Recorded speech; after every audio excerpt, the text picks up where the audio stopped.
Hi, it's Ardatir, your instructor. If you followed the previous videos of the course, that means you learned the fundamentals of Python. And that was variables, data types, functions, conditionals, loops, and user input. That is the core of Python. Whatever application you will build, be it a data science script or a web app, or something that automates your daily tasks, you're almost always going to need all those fundamentals. So before going further to more advanced features of Python, in this section, let's take some time and meditate on what we learned. By meditation, what I mean is to think a little of these fundamentals that you learned, and the best way to do that is to create a program that uses all those core features of Python. Without wasting any more of your time, let me demonstrate the program that we're going to build. I've saved the code in a script. I'm not going to show you the code right away. I'm going to show you the output. So when I execute the code, I get a message printed out, say something. So it's a prompt that is asking for user input. Let's say it's a good weather today. Enter. The program asks again for input. How is the weather? There. There's only some clouds here.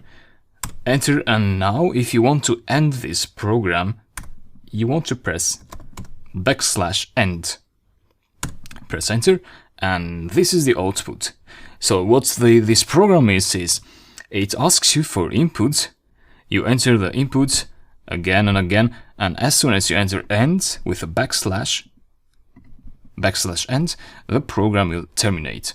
And it will output the phrases you entered capitalized, so the first letter is capitalized, and a period is added to these kinds of sentences, and a question mark if that is a question, like this one in here. And same for this with a period. And this is our secret string, so it's a \end. When the program gets that string, that means it's time to end the program and get the result. So this is not one of the 10 real-world applications that I promised to build in this course. The first application comes later on in the course, but this is just to practice what you learned so far. So even though it's a useless program, obviously, who is going to need this, but it's going to help you a lot to know how to use the conditionals and functions and loops. So please do this. After this video ends, what I'd like you to do is to take some time and think how you can code this program. Now you know the output. So try to think and maybe try to write some code. Why not?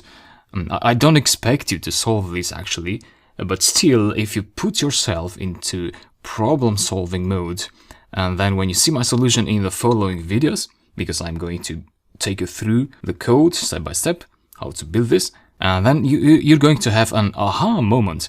And that is when you memorize things better. Because in your mind, that was something you needed to know when you try to understand how you can do that. And then you see how it is done, and then you learn it better. So yeah, I'll talk to you in the next videos.